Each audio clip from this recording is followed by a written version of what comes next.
Pour cette nouvelle semaine qui démarre, nous avons une pensée spéciale à l'endroit de tous les fidèles musulmans qui entament le mois de Carême. Ramadan débute pour vous. Alors on vous souhaite un bon mois de Ramadan et surtout qu'Allah vous assiste tout au long de ce mois afin que le jeûne que vous allez faire puisse porter fruit et que justement vous puissiez prier encore pour la paix au Faso, mais également la paix au sein des foyers. Madame, Messieurs, bonjour et bienvenue à ce nouveau numéro de l'émission Bonjour le Faso. Et vous le savez, chaque semaine on se retrouve avec un site à découvrir. Cette fois-ci, nous partons à Orodara pour vous faire découvrir la première case. La case en tout cas considérée comme la première case de Orodara. On vous fait visiter cette case-là à travers le témoignage d'aujourd'hui. Et ce jour, pour la revue de presse, vous aurez l'information également. Et dans la rubrique invité du jour, nous parlerons d'un livre, mais on sera avec un coach en développement personnel qui a le niveau CEP et qui s'est battu dans la vie. Pour lui, le niveau d'études ne compte pas forcément, il faut aller à la formation. Il est passé par plusieurs étapes pour aujourd'hui être coach et puis conseiller également des couples. On parlera avec M.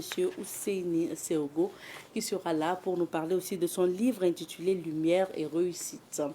Dans la deuxième partie de cette émission, vu que le mois de Ramadan a débuté, nous allons vous donner des conseils pratiques en alimentation pour justement bien passer le mois de Ramadan. Ça sera dans la deuxième partie de cette aventure. Madame, Messieurs, bienvenue encore à Bonjour le Faso. Merci de nous renouveler votre fidélité. Nous prenons la direction de Orodara pour commencer. Orodara est un département et une commune urbaine de la province du Kénédougou située dans la région des Hauts-Bassins au Burkina Faso. Et dans cette localité, il y a la case qui est considérée comme la première case de Orodara. Et puis, pour découvrir cette case-là, nous allons vous proposer d'écouter un témoignage dès aujourd'hui. Il s'agit du témoignage de M. Sibiri Traoré, petit frère du chef de terre donc, de Orodara. On écoute l'histoire de cette première case et on revient pour la suite. Allah Sibiri Traoré, le chef de terre ka doke banganay mi en korke ale chef de terre ne le banale la asamanan keran doke ale banana. Je m'appelle Alagi Sibri Traoré, je suis le petit frère du chef de terre. Nous sommes trois. Mon grand frère qui est le chef de terre, mon petit frère et moi. Le nom Orodara vient de notre grand-père Télé ou Teul en langue siamou. Il fut un dozo qui signifie chasseur dans notre langue. Ce dernier est resté ici pour faire de la chasse.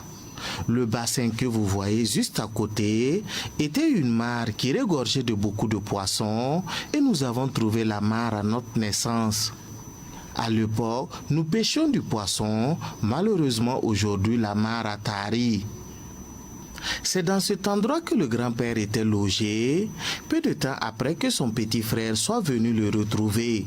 Ils se sont installés par la suite ensemble et sont restés tous les deux ensemble. Un jour, lors d'une causerie que le grand-père Télé a demandé à son petit frère d'aller prendre le trône dans la cour royale et que lui s'est proposé de rester pour être le chef de terre. Lorsque les étrangers venaient dans le village, il les recevait compte tenu que la viande de brousse était en abondance. Il leur donnait à manger et à boire ainsi que les fruits des arbres. C'est ainsi qu'il est resté comme tel, Dozo, qui signifie dans notre langue siamou, chef de terre chasseur. Un jour, un homme étranger de passage dans le village, également chasseur, voulait passer juste une nuit et continuer son chemin dès le lever du soleil. L'étranger a donc été conduit sur le chef de terre Télé, qui l'a accueilli sans hésiter et lui a proposé de la viande à manger. Après avoir fini de manger, l'homme chasseur dit au chef de terre qu'il est de passage et souhaiterait passer une nuit ici et repartir le lendemain. Le chef de terre lui dit ensuite qu'il n'y a aucun souci, qu'il pouvait dormir ici et s'en aller le lendemain. Il a proposé de la cola et lui dit que cette cola faisait des miracles et que s'il en prenait, rien ne lui arrivera lors de ses parties de chasse. Quand le chef de terre a pris la cola et s'en est allé au cours de ses parties de chasse, il a croqué la cola et s'est aperçu que la cola avait des vertus inexplicables. Ainsi, le chef de terre, quand un étranger venait au village, il donnait cette cola miraculeuse, d'où est venu le nom Orodara. C'est la cola miraculeuse qui se trouvait chaque fois à côté du canari. Donc, on est parce que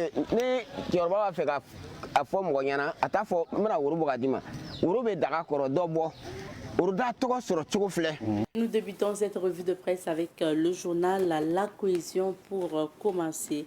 La Cohésion affiche à sa une AES bientôt une force commune contre le terrorisme. Région de l'Est, Ram Joseph Kafando installé gouverneur. Région du Centre-Est, les forces combattantes invitées à renforcer les initiatives de sécurité. Toujours à la une donc de la cohésion ce matin, on parle donc de Boussouma, de la dignité et de la souveraineté. Fêtière unique des transporteurs routiers du Burkina Faso, Yacouba Barrow élu nouveau président. Protection du patrimoine culturel, le musée de la femme de Kolkandjessé ouvre ses portes. Toujours à la une de la cohésion, journée internationale de la femme, endogène célèbre le leadership des femmes. 8 mars 2024, le chef d'État rend hommage aux Amazones depuis le centre-est. Sidoya à présent, le quotidien d'État. Sidoya affiche à sa une ce matin la commémoration du 8 mars. Le président de la transition salue le combat des femmes. Également à lire à la une de Sidoya ce matin, vie de la nation, le capitaine Ibrahim Traoré annonce plusieurs mesures. Assemblée législative de la transition, le Parlement de l'UOMOA et le Bureau des grands projets du Burkina reçus. 13e Jeux africains, le karaté-do montre la voie avec 2 médailles. Aide au développement, nous ne voulons plus de saupoudrage. Maître Apollinaire Joachimson Kelem de Tambela. Nouvelle du front, plusieurs dizaines de terroristes neutralisés ce 8 mars au Sénat. Les forces spéciales de l'unité Gambo anéantissent une importante base terroriste à Ouedghem-Sifou. Éditorial, la résilience au féminin, c'est-à-dire à la page numéro 3 de Citoyen. Nous passons à présent à la une de l'Observateur Palg. L'Obs affiche ce 11 mars affaire Maître Guy Hervé-Cam. Malgré la décision de justice, l'avocat n'est toujours pas libéré. Conseil de canton de Rissiam, conseil de paix de Nabakiba. Situation nationale, Ablassé Ouedraogo et le docteur Daouda Diallo de retour du front. Équipement agricole, voici les débiteurs de la Sonater. Centre-Est, les forces combattantes invitées à renforcer les initiatives. Nous passons à présent au journal Le Pays. Le Pays affiche ce matin Apollinaire Kelem, Premier ministre. Nous n'avons jamais dit aux Français et aux Américains quand est-ce qu'ils doivent organiser les élections. Affaire Maître Guy Hervé-Cam, la justice ordonne la libération immédiate de l'avocat. Dr Dramane Konaté célèbre son jubilé de perles, une première dans le monde de la littérature.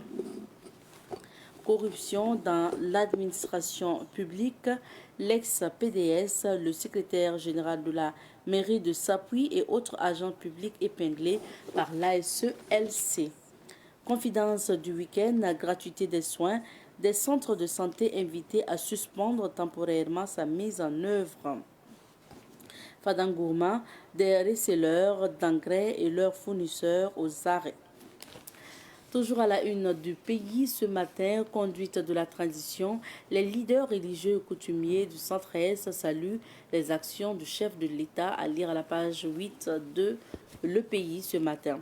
Ramadan 2024, le jeûne débute aujourd'hui. Reconquête du territoire, Dr Ablassé Ouedraogo et Dr Daouda Diallo de retour du front. Nous terminons avec le journal Aujourd'hui au Faso. Aujourd'hui au Faso affiche ce matin, donc jubilé d'Albâtre. 75 ans des frères des écoles chrétiennes au Burkina Faso. La clôture jubilaire annoncée pour le 18 mai 2024. Présidentielle du 24 mars au Sénégal, une campagne électorale au cordeau doublé de défis organisationnels titanesques. Début de jeûne du Ramadan au Sahel, les iftars seront ragoûtants, mais les cœurs restent angoissés. Toujours à la une de aujourd'hui au Faso ce matin, Burkina Faso, Dr Ablassé Ouedraogo et Dr Daouda Diallo de retour après un séjour au front. Lutte contre l'inflation en période de jeûne musulman, Ramadan Market du Serfi ouvre ses portes du 6 au 23 mars. Arrestation de Maître Guy Vekam, le tribunal administratif ordonne sa libération. Toujours à la une de aujourd'hui au Faso, 8 mars 2024, le chef de l'État rend hommage aux Amazones depuis le centre Est. Bring Back Our Children, saison X, 300 écoliers et lycéens enlevés au Nigeria. Tinubu sur le grill du moins. Dissolution de la CEMAS au Mali. Entre l'imam Diko et la transition, c'est fini. Voici ce que nous pouvions lire à la une des différents journaux que nous avions sous la main ce matin. On vous invite à vous procurer de ces journaux et justement les lire. Merci à vous de votre attention. À présent, nous allons découvrir les couleurs du temps. C'est l'heure de la météo et juste après, on va retrouver nos... Nous sommes aujourd'hui avec M. Ousseini Seougo. M. Ousseini Seougo est auteur du livre intitulé Lumière et réussite. C'est un livre qui retrace son parcours, c'est un livre qui retrace son histoire, un livre digne donc d'un vrai coaching en développement personnel. On va en parler tout à l'heure avec notre invité. Bonjour M. Seougo. Bonjour. Bienvenue sur ce plateau. Merci à vous. Merci à vous d'être là. Merci. Alors, coach de vie, coach en développement personnel, conseiller aujourd'hui. Mais j'aimerais bien qu'on revienne sur votre parcours parce que vous êtes aussi dans le commerce, on va le dire. Okay. Mais avant ça, M. Seougo, votre biographie révèle que vous avez le niveau CEP. Ouais. Vous avez laissé l'école à partir après le CEP et après vous avez fait des formations, c'est vrai. Mais côté études, vous avez arrêté au niveau CEP. Pourquoi? Qu'est-ce qui vous a amené à arrêter les études assez tôt? Au fait, après avoir acquis le CEP, bon, il y avait des manques de moyens. On va vous inviter à parler fort. Il y avait des manques de moyens. Et aussi, il y avait les parents qui ont besoin d'aide dans les travaux champêtres. Donc, bon, j'ai vite accepté de laisser les études et les aider. Voilà, donc après 2 ans, bon, en tout cas, après l'aide, bon, pendant les travaux champêtres, on a eu à faire beaucoup de choses avec le père. Donc,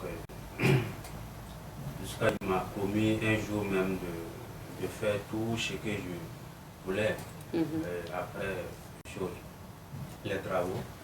Donc, mais il a tenu parole aussi. C'est bon. Il m'a promis une bicyclette portable. Donc, après, vous avez laissé l'école et il faut qu'on vous donne ça. Ouais. Donc, c'est bon. Après tout, il faut acquérir les bénédictions des parents pour y parvenir. Voilà. Bien vrai que l'école fait partie, prend une grande partie de l'homme, mais je crois que les bénédictions, ce sont les bases de la réussite. Voilà. Donc, j'ai arrêté l'école pour les aider afin d'acquérir les bénédictions. Voilà. pour poursuivre mes rêves. Mais à la base, quand vous avez fait l'école aussitôt, après, vous faites quoi? Ça a été quoi votre parcours pour qu'aujourd'hui vous puissiez être entrepreneur et coach? Est-ce que vous allez au commerce directement, vous faites d'autres activités? Non. Depuis à bas âge, j'ai appris à aller de l'avant, sans relâche. Et à l'âge de 20 ans, je me suis fait des promesses, voilà, de devenir quelqu'un, de devenir milliardaire. Donc il a fallu que j'emprunte les chemins pour que je puisse l'être. Voilà. Donc voilà pourquoi à chaque moment, il a fallu que je réfléchisse. Est-ce que ce domaine que je fais actuellement, est-ce que ça va me permettre de devenir qui je vais être demain? Donc après avoir réfléchi, si je vois que c'est bizarre, que ça ne va pas me tenir, donc je laisse et puis je passe à l'étape suivante. Donc d'abord j'ai commencé à l'usine, voilà, à Bobo, en entrance. Voilà, donc une fois j'ai arrêté là-bas et continué. Je suis venu ici à Ouagadougou en 2014, voilà, pour apprendre le ferrage. Donc j'ai fini avec le ferrage dans l'apprentissage au bout d'un an. Voilà, donc j'ai passé à l'étape suivante encore, aider un grand frère qui est un guide commercial. Voilà, lui il est en Chine, nous on était là en train de recevoir les conteneurs pour distribuer les clients. Donc après avoir vu les situations, je me suis dit que pourquoi pas créer une petite entreprise de commerce, voilà, pour essayer de faire un peu. Donc c'est pas de cela que j'ai réussi à écrire le livre un peu. Faire le coaching dans les mosquées, dans les écoles, voilà. Donc, et maintenant, commencer à enregistrer les petites vidéos de coaching. Donc, et voilà. Maintenant, quand c'est vrai, vous avez fait le parcours jusqu'à entreprendre, il me semble que vous avez même une boutique de quincaillerie aujourd'hui. Oui. Et tout ça, c'est dans le but de s'en sortir. Maintenant, qu'est-ce qui vous motive? Qu'est-ce qui vous a poussé à aller vers le coaching? Ça a été quoi l'élément déclencheur? Ok, et en étant chez mon grand frère, un jour j'étais arrêté et un client m'a rapproché. C'était un grand frère. Il m'a parlé de sa vie conjugale, donc qu'il voulait ajouter une deuxième femme. Et c'est là maintenant, je ne sais pas en fait. Vous avez su conseiller votre frère? Oui. Je l'ai dit seulement, en tout cas, pour le moment, moi, je n'ai pas encore deux femmes, mais ce que je sais, il ne faut jamais laisser votre dispute aller loin. Voilà, il faut toujours trouver des solutions pour limiter votre dispute. Et aussi assurer à ce que les conjoints, les coépouses s'entendent. Voilà. Donc c'est là maintenant, il me pose la question, est-ce que moi j'ai deux femmes? J'ai dit non. Mais pourquoi moi je connais ce genre de parenthèse? J'ai dit je ne sais pas, ça vient comme ça, c'est l'inspiration. C'est là maintenant, après, quand j'ai vu que là-bas, je ne pouvais même pas bien réfléchir là. C'est après maintenant, je me suis retiré, voilà, pour aller dans ma boutique de commerce. Maintenant, quand je suis là-bas, je suis seul, je réfléchis bien et maintenant je commence à écrire. Voilà, donc j'ai écrit le développement personnel, le savoir vivre au foyer et connaître Dieu au début ensemble et maintenant après réfléchir, est-ce que si je les fais sortir ensemble, est-ce que ça va marcher? Je me suis dit, je vais les répartir voilà, en trois. Voilà. C'est là maintenant, Justement, c'est quand même curieux. On va revenir parce que avoir le niveau CEP, on va dire que c'est juste vraiment le minimum à l'école. Oui. Et pouvoir écrire un livre. Est-ce qu'on vous a aidé à écrire votre livre? Bah, au début, j'ai eu à écrire tout le livre. Et maintenant, par les corrections, j'ai eu de l'aide. Aider pour la correction. Oui. Et, il y a eu 2 personnes. Voilà, il y a eu 2 personnes qui... Que vous avez remercié là? Oui. Okay. Voilà. Monsieur Wibuka Zakaria, professeur certifié de sciences physiques et mathématiques. Et monsieur Yaka Rosé, enseignant en français et maths. Ok, ce sont ces personnes-là qui vous ont accompagné. Maintenant, parlons de la particularité de votre coaching. Vous avez parlé de coaching en développement personnel, un peu aussi de conseiller conjugal. C'est quoi c'est quoi votre spécialité? Vous êtes focalisé sur quel aspect? Ou bien les deux? Oui, un peu les deux, mais la base c'est le foyer conjugal. Puis c'est toute chose. Si le foyer est très bien posé, vous allez voir que toute chose ça passe. Voilà, même dans tout ce que vous faites comme activité, le reste ça passe. Mais si le foyer est un peu menacé, bon, c'est un peu bizarre. Donc, je me base sur le fait de conseiller, voilà, les personnes qui aimeraient avoir des couples. Voilà, là maintenant, si par exemple vous décidez de rentrer dans le mariage, vous pouvez vous approcher, faire le contact. Voilà, on va essayer de vous montrer les étapes du mariage. Là maintenant, quand vous serez autant voulu, vous saurez quoi faire, vous saurez quoi les éléments pour vivre en paisibilité, ensemble, sans problème.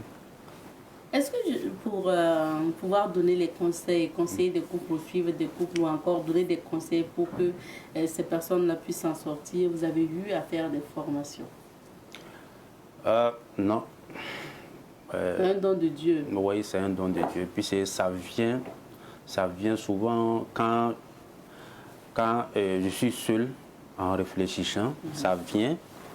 Et souvent quand je prie, ça vient souvent, ça vient pendant le sommeil. Voilà. Donc, ça vient au fait, ça vient, c'est l'esprit. Est-ce que vous l'esprit. pensez aussi que votre histoire personnelle, c'est une leçon de vie pour les jeunes? Oui, effectivement. Puis c'est... Arrêter les études plus tôt, devoir venir à Ouaga se chercher en quelque sorte, passer par plusieurs petits boulots pour aujourd'hui être chef d'entreprise et écrivain, malgré votre niveau. Est-ce que vous pensez que c'est une leçon même de vie et de combativité pour les jeunes? Oui, au fait, puis c'est depuis à l'âge de 7-8 ans, et il y a ma mère qui est, il y a mon père qui a décidé à ce que ma mère se déplace pour aller au village pour rester avec mon grand-père. Donc je suis resté seul avec les petites mamans. Donc vous savez, de nos jours, même si on entretient l'enfant de l'autre, c'est pas en tant que tel. Donc tu vas vraiment souffrir. Voilà, donc c'est pas de cela que on peut acquérir beaucoup de connaissances et beaucoup de courage. Voilà. Et pour vous, c'est quoi le secret de la réussite dans l'entrepreneuriat si on décide de travailler pour soi-même? En fait, il faut d'abord décider, avoir confiance en soi, acquérir les bénédictions des parents. Voilà. Là maintenant, réfléchir. Qu'est-ce que je veux devenir demain? Là maintenant, ensuite, il faut emprunter le chemin qui pourra t'aider à arriver. Et là maintenant, savoir qu'il y a des gens aussi, il y a des hypocrites qui seront de gauche à droite, qui vont te décourager. Donc il faut être déterminé. Voilà, il faut être déterminé. Voilà. Pour revenir à votre livre intitulé Lumière et réussite, est-ce que ce livre-là retrace votre parcours? Vous parlez de quoi dans Lumière et réussite? En fait, il y a plein de choses. Il y a plein de choses. D'abord, il faut comprendre que dans la vie, c'est pas facile. Donc, il faut comprendre qu'il y a des gens qui seront toujours à tes côtés. Voilà. Et si, par exemple, aujourd'hui, tu décides d'être un chef d'entreprise, il y a des gens qui vont commencer avec toi et pas terminer le chemin. Donc, il faut savoir que ce genre de situation arrive. Voilà. Là, maintenant, il y a des gens aussi qui vont t'épauler jusqu'à l'arrivée. Voilà. Parlons maintenant de toutes vos autres activités, parce que vous avez ajouté aussi le sport. Oui. Au conseil des couples. Oui. Le sport, ça aide. Ça aide à certains organes de bien se tenir, et aussi en même temps le coaching, voilà, pour y parvenir dans tout domaine où que vous soyez. Donc pour le programme sport, en fait, vous êtes en collaboration avec une salle de gym et vous invitez les couples à aller faire le sport. Oui, effectivement. Et actuellement, je suis en collaboration avec un partenaire. Donc, si toute personne en a besoin, il peut contacter. Et maintenant, arrivé sur place, on peut trouver la solution. D'abord, il faut s'asseoir pour essayer de voir quel est le problème. Voilà, pour trouver la solution. Si il y a des couples, c'est le sport qui peut résoudre les problèmes. Bon, il y a des couples aussi, c'est la mentalité au fait. Voilà, il faut essayer de les conseiller. Voilà, mentalement, bon, ça peut résoudre. Et vous avez écrit un poème, parce que vous écrivez les livres, vous écrivez aussi, vous faites la poésie. Oui. Vous avez écrit un poème que vous souhaitez bien lire. C'est un poème sur quoi? C'est un poème sur mari et femme. Mari et femme. Mari et femme, ou bon, que ce soit la vie amoureuse. Par exemple, pour faire comprendre à ta copine à quel point tu l'aimes. Voilà. Une fois quand tu l'offres, le poème, bon, ça aide à tout éclaircir. Avec la complexité de la réalisation, on va voir si on peut avoir le poème à l'antenne. Ça veut dire que c'est un poème qu'il faut, il faut acheter pour sa femme ou bien son mari. Oui, sa femme. Sa femme plutôt, c'est dédié à la femme. Oh, oui. Ok, comme on est dans le mois de mars aussi, on vient de commémorer 8 mars. Ouais. Ok, on peut avoir le poème de Monsieur Seogo comme ça. Ok, d'ici là, on aura le poème et puis on pourra revenir sur les mots comme ça. Vous allez lire pour les femmes. Donc, et pour vous, est-ce que c'est un poème qu'il faut acheter? Oui, effectivement. Il faut acheter. Oui. Ok, vous ne partagez pas ça gratuitement. Bon, il y a plein de trucs à faire, donc pour que ça soit joli. Donc, donc, ça veut dire que vous imprimez, vous encadrez. Oui. Ok, on va voir ça en image. C'est comme ça, c'est sous forme comme ça, comme on voit là. Oui. Est-ce que vous pouvez lire le poème pour nous? Ok. Et à la fin de ma vie, quand j'étais vu pour la première fois, j'ai aperçu toutes sortes de beauté en toi. Voilà pourquoi je n'ai pas pu résister de te poursuivre jusqu'au jour où j'ai décidé de me marier à toi. Nous allons vivre ensemble sous le même toit dans le mariage pendant des saisons pluvieuses, entre parenthèses, heureux, et vivre ensemble pendant des saisons sèches, entre parenthèses, tristes. Voilà. Je serai parfois dur, mais sache que je t'ai choisi pour vivre le restant de mes jours. Je t'aime, la mère de mes enfants. C'est beau comme poème, c'est bien, c'est intéressant. Et ça, comme ça, là, vous vendez ça combien? 5 000. 5 000. Oui. Ah oui, parce que vous l'avez écit, Oui. vous avez trouvé le cadre. Oui. Et vous l'avez inséré là. Oui. Ok, super. Donc, pour vous, tous les hommes devraient offrir ça à leur épouse. Oui. Là maintenant, pendant vos disputes, après, bon, une fois que vous disputez, la nuit ou bien je ne sais pas, après l'homme sort. Et maintenant, la femme va certainement voir ça dans la journée. Après avoir lu, elle va savoir que non, bon, c'est le diable au fait qui est, bon. Qui est passé par là. Oui. Sinon, en principe, il t'aime. Oui, voilà. Donc c'est à afficher, à afficher dans la chambre ou au salon pour lire à tout moment. Voilà. On va aborder l'autre aspect, M. Seogo, parce que vous êtes aussi dans la fabrication et la commercialisation du thé. Oui. C'est quoi la particularité de votre thé? Au fait, après avoir écrit le livre appelé La lumière et réussite, j'ai décidé de faire les formations pour certaines personnes en ont besoin. Et maintenant, j'ai réfléchi comment, puisqu'il y a certaines personnes qui se forment et qui n'ont pas un rond pour commencer.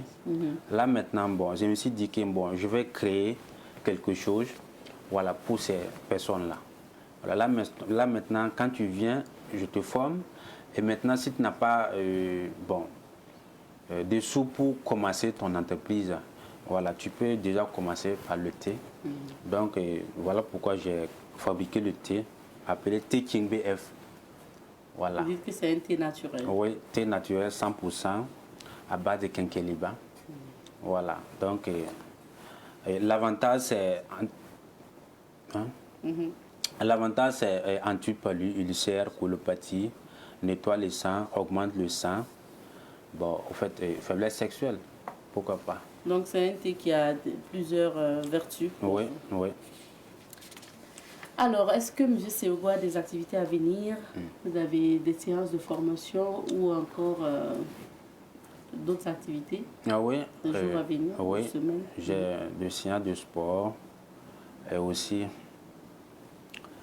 comment dirais-je, j'ai eu à écrire des scénarios, oui, et aussi l'histoire de mon village, voilà. Ça y est, vous êtes toujours en train de terminer ça. C'est pas encore sorti. Bon, vous n'avez pas encore dédicacé. Non, voilà. Okay. Il y a le savoir vivre au foyer qui est en cours de rédaction. D'accord. Voilà, après avoir sorti La lumière et réussite. Voilà. Donc après ça... Donc vous êtes inspiré. Bon. Il faut dire que la première édition de ce livre-là, ça a été édité justement en janvier 2024, donc c'est tout frais. Oui. Il n'y a même pas 2 mois pratiquement. Oui. Où est-ce qu'on peut avoir justement lumière et réussite? Ici à Savane Média et aussi à Parlaïri. Ok. Oui, on va laisser un contact à la fin, comme ça tous ceux qui souhaitent avoir le livre peuvent se procurer. Donc on y va. Le contact, M. Seogo?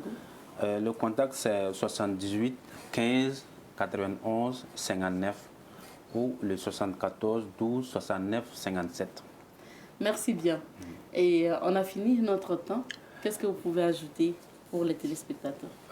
Au fait, je remercie toute personne qui choisit ce moment pour cette émission.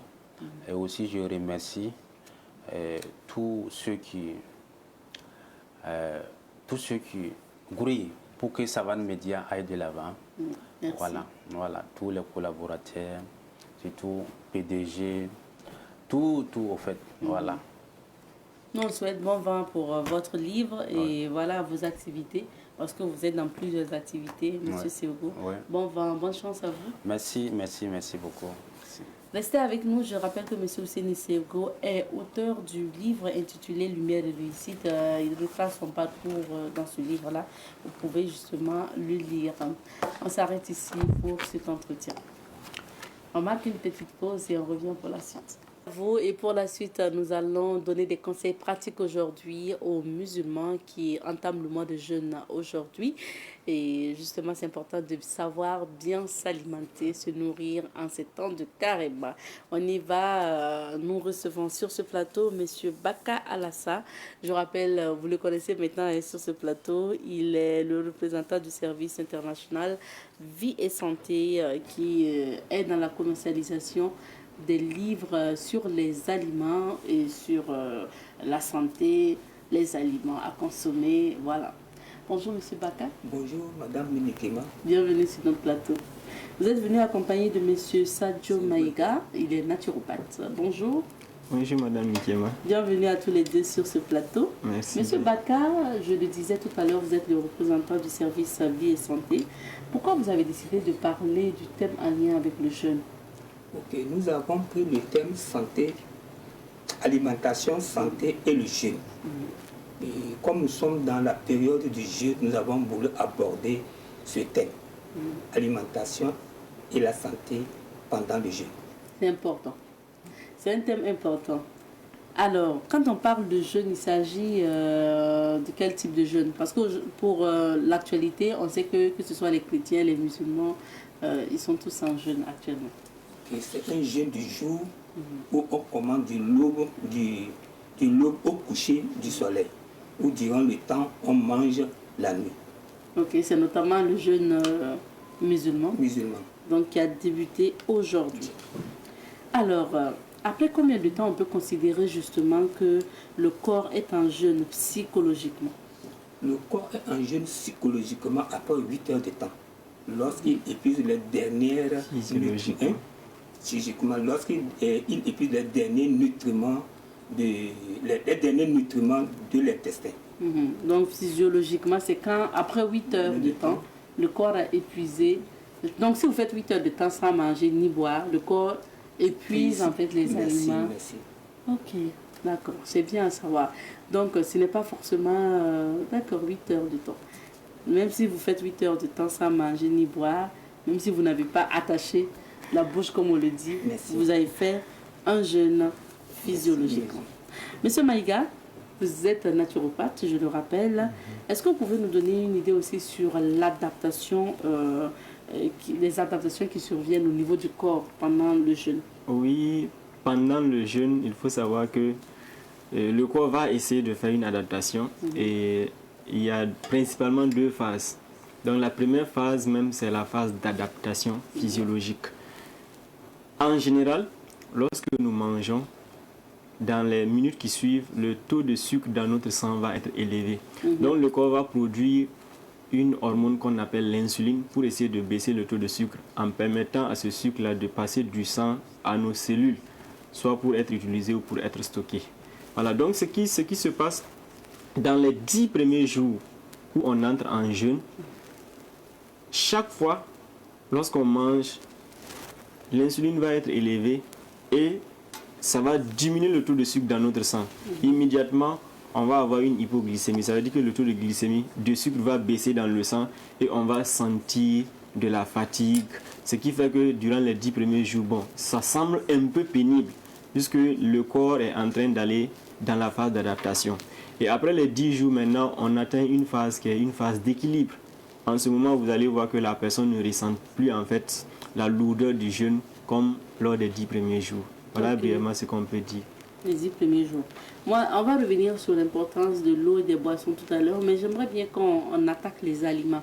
Par exemple, pour prendre le repas du matin, pour jeûner à l'aube, là, qu'est-ce qui est recommandé? Ok. Pour le repas du matin, il y a au moins 3 recommandations qui sont faites par les érudits spirituels. Ils conseillent d'abord de reculer en fait, de prendre ce repas-là le plus tard possible, puisque le jeûne commence à l'aube, n'est-ce pas? Donc il faut prendre ce repas-là le plus tard possible pour pouvoir permettre à l'organisme d'avoir toujours de l'énergie au cours de la journée. Deuxièmement, il est recommandé d'avoir une alimentation équilibrée, c'est ce dont nous parlons chaque jour. Donc il faut travailler à ce que dans votre assiette, pour le repas que vous allez prendre avant d'entrer en jeûne, qu'il y ait des glucides, des lipides, des protéines, des sels minéraux et des vitamines. Et privilégier beaucoup plus en troisième position les sucres lents, les sucres qui sont absorbés lentement. Parce que dit comme ça, là, c'est pas évident que beaucoup comprennent. Quand vous parlez des aliments qui contiennent de lipides et autres, là, qu'est-ce qui est la bonne assiette à composer, en fait? Pour vous, un exemple au petit matin, qu'est-ce que vous mangez? Un exemple au petit matin. Vous pouvez avoir quelques fruits comme source de vos glucides, source des sucres. Voilà. Ensuite, vous pouvez avoir, par exemple, du haricot, du soja, comme source de protéines, parce que j'ai parlé des protéines. Vous pouvez avoir des noix de cajou, vous pouvez avoir de l'avocat ou tout autre fruit gras ou tout aliment gras, ou même de l'huile de colza, l'huile de soja, vous pouvez prendre l'huile de tournesol ou autre que vous allez prendre et assaisonner avec votre repas comme source de graisse. Et voilà, si vous avez des suppléments de vitamines ou de sels minéraux, vous pouvez aussi prendre. Mais déjà, si vous consommez des légumes en quantité, vous allez avoir plusieurs sels minéraux à l'intérieur. Donc lorsque vous faites ça, en fait, vous avez vraiment un repas bien équilibré qui contient tout ce qu'il faut pour que votre corps ne soit pas en souffrance au cours de la période du jeûne. On sait que forcément le riz, le toast, c'est un peu la nourriture basique qu'on mange au petit matin. Donc, ajouter à ça, il faut ajouter les fruits, les légumes et puis vous avez parlé tantôt de sucre lent. Oui. Qu'on retrouve où? Oui, les sucres lents, nous avons tous les légumes. Bon, je vais dire les légumes qui contiennent du sucre. C'est tous ces sucres sont des sucres lents. C'est important d'avoir ça pour le jeûne? Oui, je vais expliquer la raison. En fait, nous avons des sucres lents et des sucres rapides. Les sucres sont dits rapides par rapport à l'index glycémique ou indice glycémique. L'index glycémique d'un sucre, c'est la rapidité avec laquelle le sucre est absorbé. Je prends un exemple. Lorsque vous consommez tout de suite un aliment sucré, combien de temps le corps va mettre pour faire passer cet aliment de votre tube digestif des intestins au sang? Si ça passe rapidement, c'est que ce sucre a un index glycémique rapide. Mais si ça va lentement, c'est que ce sucre a un index glycémique lent. Maintenant, le bénéfice des sucres à index glycémique lent, c'est quoi? Quand vous consommez un sucre à index glycémique lent, le corps va utiliser le sucre là petit à petit. Du coup, il y a une disponibilité du sucre presque tout au long de la journée. Je ne vais pas exagérer pour dire toute la journée, mais au moins sur une longue période, vous allez sentir qu'il y a du sucre dans le sang. Du coup, vous n'allez pas être en hypoglycémie, vous n'allez pas sentir la fatigue, il y a des choses que vous n'allez pas sentir. Au contraire, je vais compléter s'il vous plaît. Si vous prenez des sucres rapides, le matin, genre vous prenez des gâteaux ou bien des jus qui contiennent des sucres, le sucre blanc, vous allez voir que le corps va produire beaucoup d'insuline. L'insuline, son travail, c'est de diminuer le sucre dans le sang. Donc, si vous consommez un sucre rapide, le corps va produire l'insuline qui va baisser rapidement le taux de sucre dans le sang et vous allez sentir une hypoglycémie. Donc, dès les premières heures même du jeûne, c'est pas sûr que vous puissiez bien tenir. Vous risquez d'être fatigué. Voilà. Donc, il faut éviter, par exemple, de boire le jus de bissap et de zomco bien sucré qu'on fait souvent le soir pour la rupture. Et est-ce que ça reste là? Éviter de boire ça le matin. Tout à fait. En tout cas, le matin, c'est déconseillé. On va venir au repas du soir tout à l'heure. On sait que chaque fois qu'on échange avec vous, vous parlez de l'importance de l'eau. Donc, pour le temps de carême aussi, on ne boit pas toute la journée. Qu'est-ce qu'il faut faire alors? Belle question. C'est ça. Parce que nous crions chaque jour, buvez de l'eau, buvons de l'eau. Là... Oui. Et là, c'est une restriction parce que c'est un jeûne sec. Et ce que nous nous faisons d'abord comme constat, parce que tout ce que nous disons, c'est ce que les gens connaissent déjà. On ne fait que faire un rappel. Et le corps va réagir d'abord pour se protéger. Vous allez voir que durant la période de jeûne, au cours de la journée, les selles vont devenir secs, durs. Parce qu'au niveau du gros intestin, du côlon, les gens parlent de colopathie, c'est au niveau du côlon là, il y a l'eau qui va être résorbée. On va réabsorber l'eau qui est là-bas. Pour que ça ne soit pas éliminé quand on part au WC, mais pour que ça puisse rester dans le corps. Ça, c'est un premier mécanisme. Deuxièmement, au niveau des reins, puisqu'on élimine l'eau aussi à travers les urines, n'est-ce pas? Donc, au niveau des reins, il y a une hormone qu'on appelle ADH, hormone antidiurétique. Ça va entraîner une réabsorption de l'eau encore. Donc, vous allez voir que les urines vont être foncées, lourdes. Du coup, c'est un mécanisme du corps pour empêcher que la personne ne se déshydrate parce que c'est important qu'on ait de l'eau dans le corps. Mais à côté de cela, il y a une compensation parce que tout cela va entraîner une sensation de soif intense. Oui. Et lorsque le moment de la rupture va venir, vous allez voir que les gens boivent beaucoup d'eau. Bien sûr. Du coup, quand on fait un bilan hydrique, en fait, on ne se retrouve pas dans un état de souffrance vis-à-vis de l'eau. En tout cas, quelqu'un qui suit très bien et les recommandations, qui s'hydrate au moment de la rupture et qui s'hydrate aussi d'une façon appropriée juste avant d'entrer en jeûne, vous allez voir que le corps va supporter sans qu'il ne soit plongé dans une déshydratation qui peut lui causer des problèmes. Donc le temps de la journée où on ne boit pas, ça dit que le soir, si on rattrape, automatiquement le corps compense les choses. Exact. Ça redevient équilibré. Tout à fait. Ok.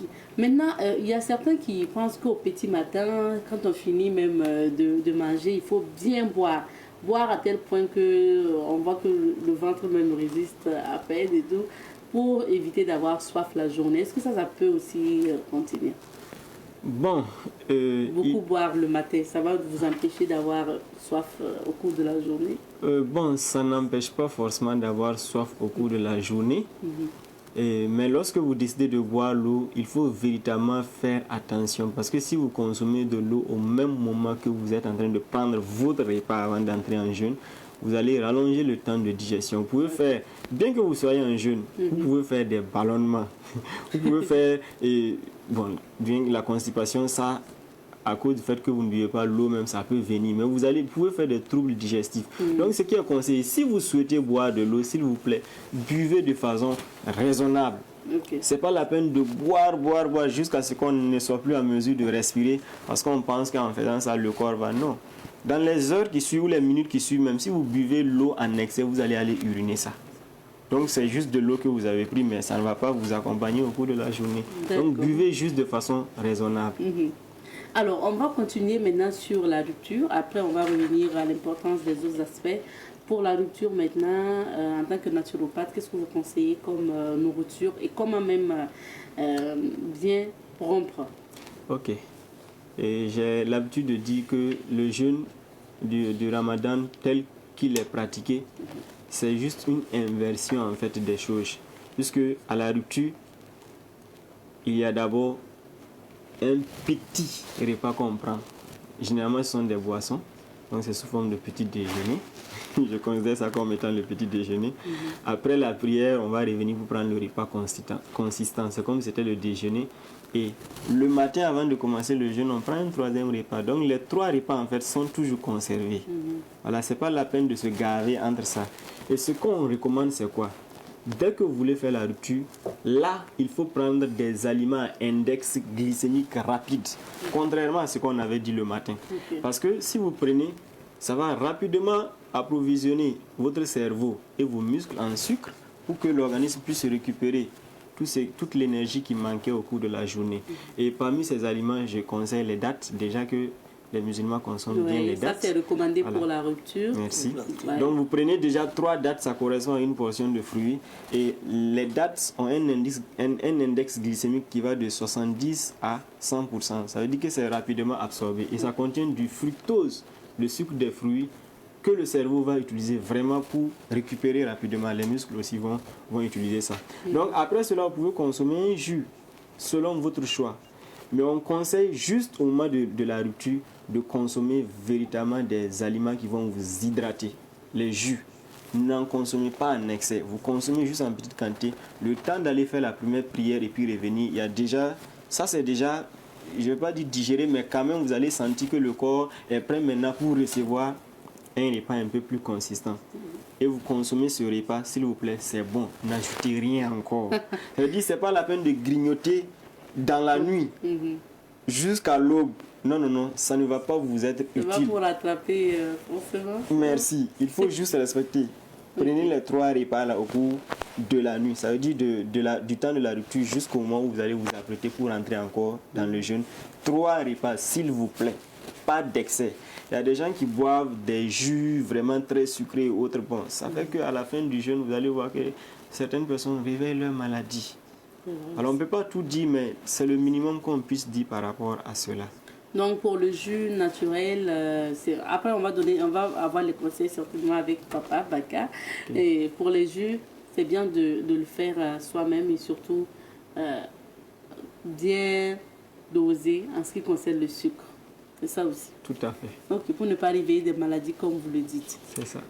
Maintenant, vous recommandez aussi en tant que naturopathe le sport. Est-ce qu'en temps de jeûne, il faut le faire? Waouh. D'accord. Est-ce qu'on peut même?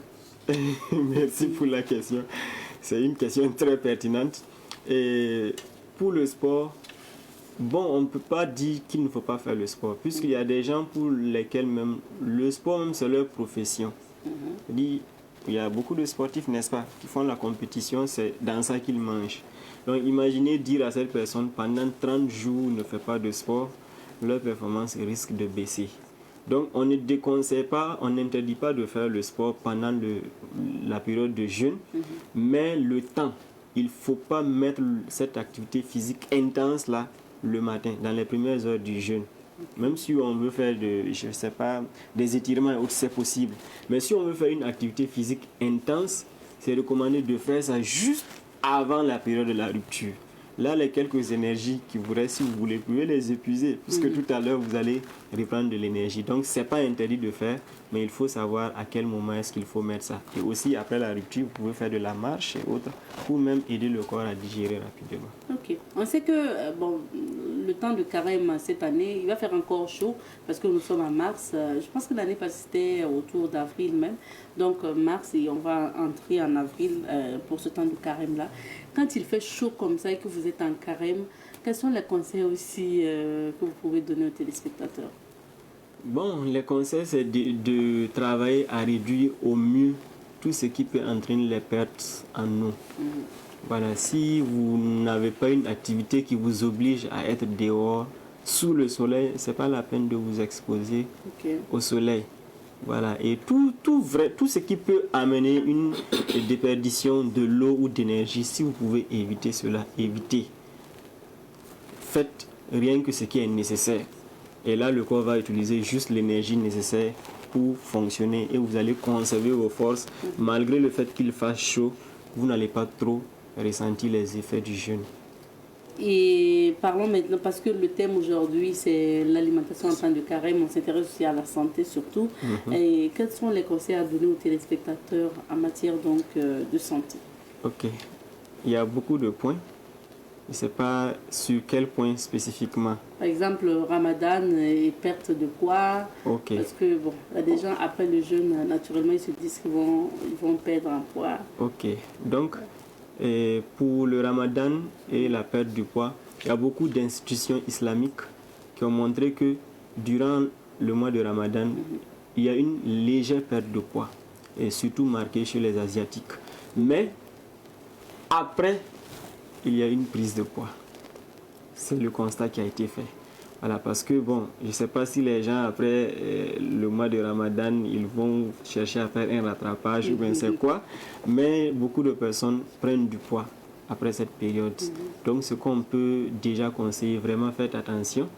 Même après le Ramadan, peut-être juste à la fête, vous pouvez vous permettre de manger, bon c'est une exception, mais dans les jours qui vont suivre la fête, il faut avoir une alimentation équilibrée.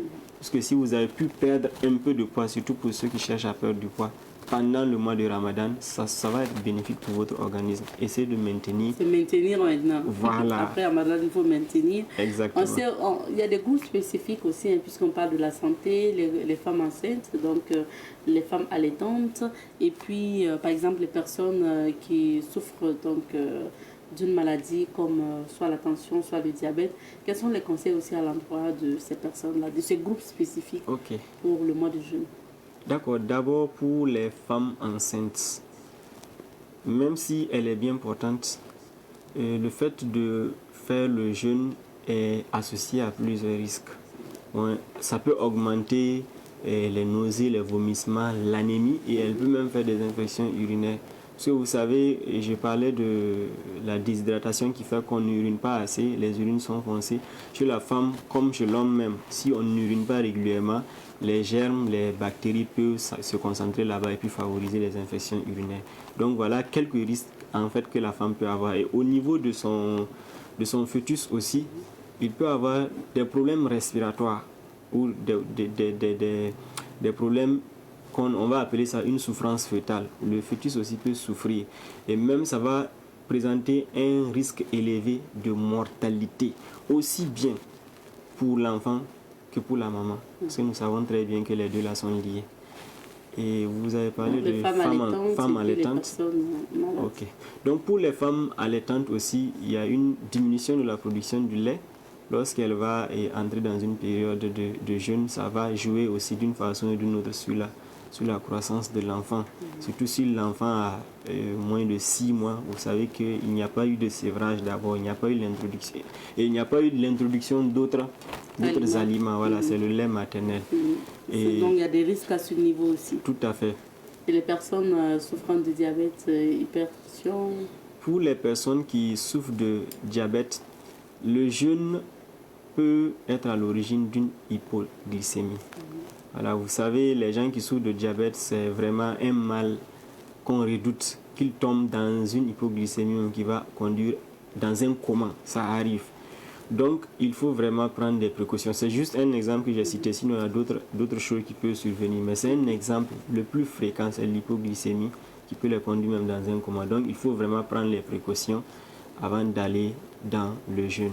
Et l'islam, il faut le rappeler, a quand même aussi pris le soin donc d'exempter certaines personnes. On ne force pas lorsqu'on a un mal. Quand on est malade, on a des médicaments à prendre régulièrement. On ne force pas pour jeûner. Il y a bien sûr la zakat que vous pouvez faire. Donc vous pouvez offrir des dons ou des vivres à des personnes pour compenser cela. En tout cas, si vous vous approchez donc des religieux, vous allez trouver la manière de compenser le fait que vous ne puissiez pas jeûner les 30 jours. Il y a une manière de compenser. Donc il ne faut pas forcer forcément. Au risque, j'exagère, mais vraiment il ne faut pas forcer forcément pour jeûner et puis vous créer des soucis de santé. Merci beaucoup. On me signale qu'il nous reste quelques minutes. Oui, on avait parlé de l'ulcère parce que l'ulcère, en fait, c'est quelque chose dont les gens se plaignent chaque fois. C'est vrai. Pendant qu'on jeûne, il y a 3 mécanismes principalement. 1, l'estomac est vide. Deuxièmement, il y a une excitation nerveuse qui va entraîner une augmentation de la production de l'acidité. Et troisièmement, nous avons le stress. Parce que la personne, on ne dort presque pas dans la nuit, dans la journée, on est stressé. Tous ces facteurs vont jouer sur l'estomac et ça va entraîner un réveil en fait des douleurs gastriques.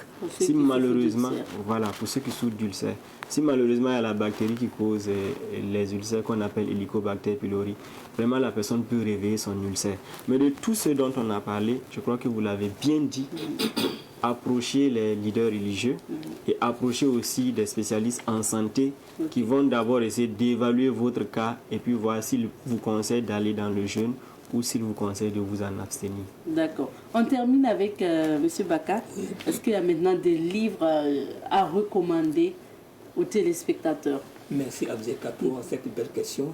Comme nous l'avons titré alimentation, la santé et le jeûne. Oui. Donc nous avons dans le jeûne, dans cette réussite, nous sommes là pour pouvoir apporter notre apport. Dans le jeûne, il y a le choix de l'aliment, comme le naturopathe l'a bien sûr dit. Il y a aussi les boissons que nous devons consommer, faites de notre propre maison, comment les combiner, comment les faire, et qui sera très bon. Donc nous avons vous avez su parler, le date. À la fin du jeûne, normalement, quand le corps est épuisé de tous ses nutriments, le fruit qu'il faut pour pouvoir récompenser, c'est la date. D'accord. Nous avons ça dans santé par les aliments. Et les boissons, pour pouvoir faire de meilleures boissons, pour avoir une bonne santé et tenir le jeûne durant longtemps. Durant longtemps, nous avons un livre intitulé Santé par les boissons.